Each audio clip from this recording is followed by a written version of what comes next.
All good? So I think maybe I'll just have him come up and speak tomorrow. What do you guys think? You ready? He is correct. There is a Jeff thing going on, but there's also, it seems to be a basement thing going on, because I lived in my instructor's basement, and so I don't know how you passed that down, Mr. Reed, but maybe that's part of the secret sauce. So I'm going to talk about retention. I'm going to talk specifically about why people quit, how we actually early stop them from quitting, and the power of retention as a whole. So I don't know, somewhere along the way in our industry, the idea of new students solving everything became a thing. You've probably even heard the saying, there's nothing in your school 30 new students can't fix.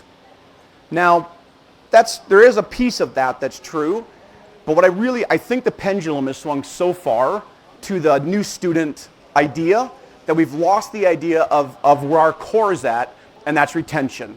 It's retention, it's helping people, it's making a difference and a change in people's lives.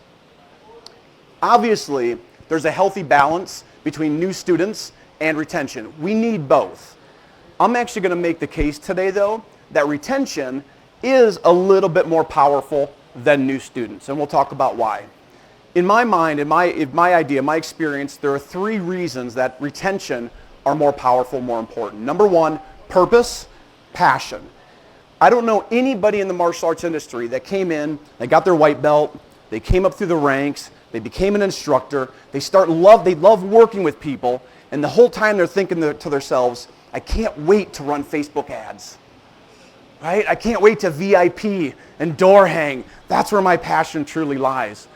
No, I think most people that come up through the martial arts, they want to help people. And again, that's where the power of retention lies.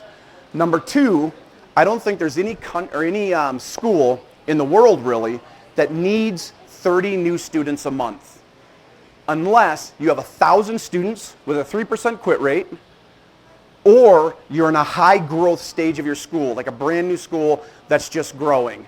So the idea behind, and actually as a matter of fact, I think 30 new students a month would actually crush a lot of schools, because they don't have the systems and the support in place to actually sustain those 30 new students. They might get 30 new students 1 month, but then the next month they're going to be right back down to 5, 6, or even less. And they're going to lose the students they got. It's just like the lottery.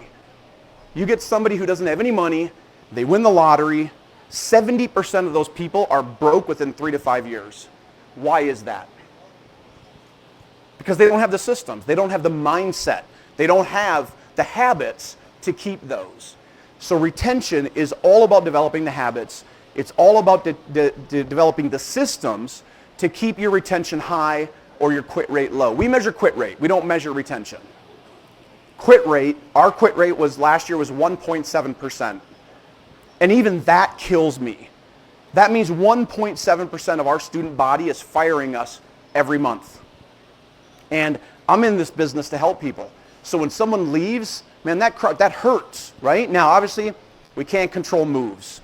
People are going to move, so at some point we're going to lose those people. But every other person we need to fight for. And the reason I track quit rate is because it's a smaller number, I can take an action, and I can see a much greater response from that action.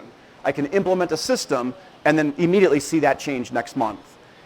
If I were to do that and look at just the retention, which is going to be a much larger number, it's harder to see what that small action, how that small action might affect the population, because it's diluted throughout a much bigger number. Make sense? So we track quit rate. So you're going to hear me bounce back and forth between retention and quit rate. Our goal is to get our quit rate as low as possible. So again, most schools don't have the systems to handle 30, 40, 50 new students a month. Right now, just write down your number of students on your paper. Right, on whatever you have. Write down the number of students. Take your flagship location, your best location. How many students do you have in that location? Now write down next to it, what is your maximum? What is the goal, the maximum capacity for that school? I would make a case, well, maybe not exactly the case. I was going to say that you will never reach that number if you focus just on new students. And never is an absolute. I don't like to speak in absolutes, because you could eventually get enough new students per month to reach that number, but then you've just turned yourself into a marketing agency. You're not really a martial arts school anymore. You're just chasing that new student dragon. So I like to focus my intention, my energy on the quit rate to drive down and keep more people. And that's the third reason that I think retention is so important. I think if we focus on new students only, and again, most people for some reason, especially in the United States, like to think in very black and white terms. They can't hold multiple truths.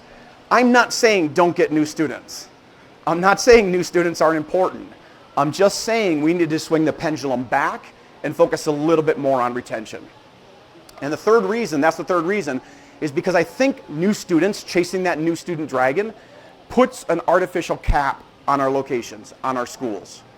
So just to do a quick math, we're going to keep the numbers real easy. If you have 100 students and you have a 10% quit rate, you're losing 10 students a month, right? Let's say you are putting in 30 new students a month. Eventually, so you lose 10, you get 20, eventually you're going to grow to 200. 10%, you lose 20, you get 30, you're still growing. Once you get to 300, what stops?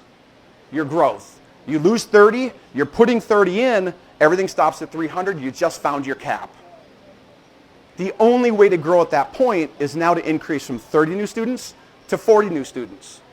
And then once you get to 400 students, you have to increase it to, help me, 50 new students, right? And now your staff, on a Saturday afternoon, your instructor is in a hippopotamus outfit on the street corner on a Sunday afternoon, spinning the sign, hoping that they get new students, right? Then your instructor quits because that's not what they signed up for. That's not what they want to do. Now you spend $3,000 on a hippopotamus suit that's sitting in your closet gathering dust, right? So the idea of chasing the new student route has a cap. We have to focus on retention. We have to lower that. If you took that same school, 100 students, and you have a 3% quit rate, you're losing 3 students a month. Let's say you only get 10 new students a month.